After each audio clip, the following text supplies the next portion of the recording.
Hello friend, welcome to my YouTube channel. मैं रेज्जा करो आपलोके चाइছে আরজিট কে টোটাল यूट्यूब चैनल। হয় ফ্রেন্ড, আজিৰ এই ভিডিওটো আলোচনা কৰিম যে গভীৰ সংকটত ভুগিছে ভেঞ্চাৰ স্কুল, প্ৰাদেশিকৰণৰ কাম পিছুৱা হ'ব নেকি? সবিশেষ এই ভিডিওটোত আলোচনা কৰিম। তো আপোনালোকে পলম নকৰি এই ভিডিওটো প্ৰথমৰ পৰা শেষলৈকে চাই থাকিব। তো ফ্ৰেন্ড, আহক আজিৰ ভিডিওটো আৰম্ভ কৰোঁ। কৰোনা ভাইৰাছৰ গহনা লৈ চৰকাৰে পুনৰ পিছুৱা হ'ব নেকি প্ৰাদেশিকৰণ? গভীৰ সংকটত ৰাজ্যৰ ভেঞ্চাৰ শিক্ষক। বছৰ বছৰ ধৰি বিনা বেতনে মানৱ সম্পদ গঢ়াৰ কামত নিয়োজিত হৈ থকা ভেঞ্চাৰ শিক্ষানুষ্ঠানৰ শিক্ষক কৰ্মচাৰীসকলৰ সম্প্ৰতি বিলাই বিপত্তি নোহোৱা হৈছে। প্ৰাদেশিকৰণৰ প্ৰতিশ্ৰুতিৰে শাসনলৈ অহা বিজেপি নেতৃত্বাধীন ৰাজ্য চৰকাৰখনে কেৱল প্ৰাদেশিকৰণৰ তাৰিখ ঘোষণা কৰিয়েই সময় অতিবাহিত কৰাত দুৰ্ভগীয়া শিক্ষক কৰ্মচাৰীসকলে আৰ্থিক দিনতাত ভুগি দিক হেৰুৱাই পেলাইছে। দেশজুৰি বলবৎ হৈ থকা লকডাউনৰ সময়ছোৱাত দুৰ্ভগীয়া শিক্ষক কৰ্মচাৰীসকলে কিদৰে দিন অতিবাহিত কৰিছে তাৰ প্ৰতি যেন কোনো গুৰুত্ব নাই সবকা সাথ সবকা বিকাশৰ শ্লোগান আৰোৱা মুখ্যমন্ত্ৰী অথবা শিক্ষামন্ত্ৰীৰ।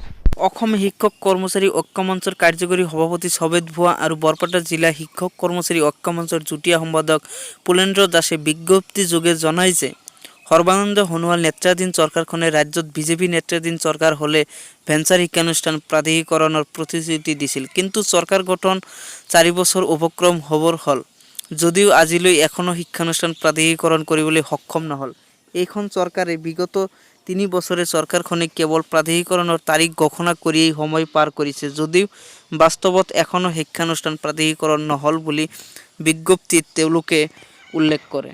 ঐক্যমঞ্চৰ নেতাদ্বয়ে জনায় যে চৰকাৰখনৰ এনে প্ৰতাৰণাৰ বাবে ভেঞ্চাৰ শিক্ষানুষ্ঠানত সেৱা আগবঢ়াই থকা শিক্ষক কৰ্মচাৰীক আৰ্থিক দিনতাই কোৱা কৰি পেলাইছে, যাৰ ফলত বহু শিক্ষকে আত্মহননৰ পথ বাছি লোৱাৰ লগতে কেইবাগৰাকীও শিক্ষকে উন্নত চিকিৎসাৰ অভাৱত অকাল মৃত্যুক সাৱটি ল'বলৈ বাধ্য হৈছে।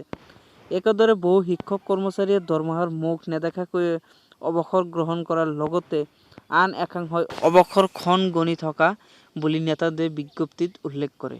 বিজেপি নেতৃত্বাধীন ৰাজ্য চৰকাৰখনৰ দিনত প্ৰণয়ন হোৱা প্ৰাধিকৰণ আইনৰ আওতাত অন্তৰ্ভুক্ত দুৰ্ভগীয়া ভেঞ্চাৰ শিক্ষক কৰ্মচাৰীসকলৰ প্ৰতি চৰকাৰখনৰ কোনো কৰণীয় নাই নেকি বুলিও বিজ্ঞপ্তিৰ জৰিয়তে তেওঁলোকে প্ৰশ্ন উত্থাপন কৰে।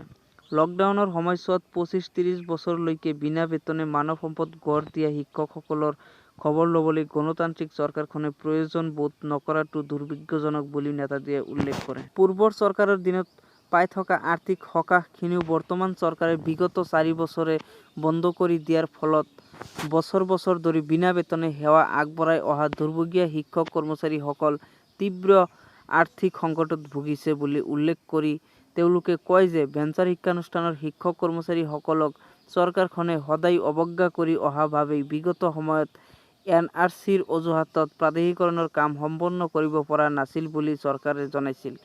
NRCৰ কামৰ অজুহাত দেখুৱাই প্ৰাধিকৰণৰ কাম পিছুৱাই নিয়া চৰকাৰখনে কৰোনা ভাইৰাছৰ গহনা লৈ যাতে পুনৰ প্ৰাধিকৰণৰ কাম পিছুৱাই নিয়াৰ ষড়যন্ত্ৰত লিপ্ত নহয় তাৰ প্ৰতি শিক্ষক কৰ্মচাৰী ঐক্য মঞ্চৰ নেতাদ্বয়ে সকীয়াই দিয়ে। তো আজিৰ ভিডিওটি ইমানেই। যদি ভাল লাগিছে লাইক কৰিব আৰু শ্বেয়াৰ কৰিব।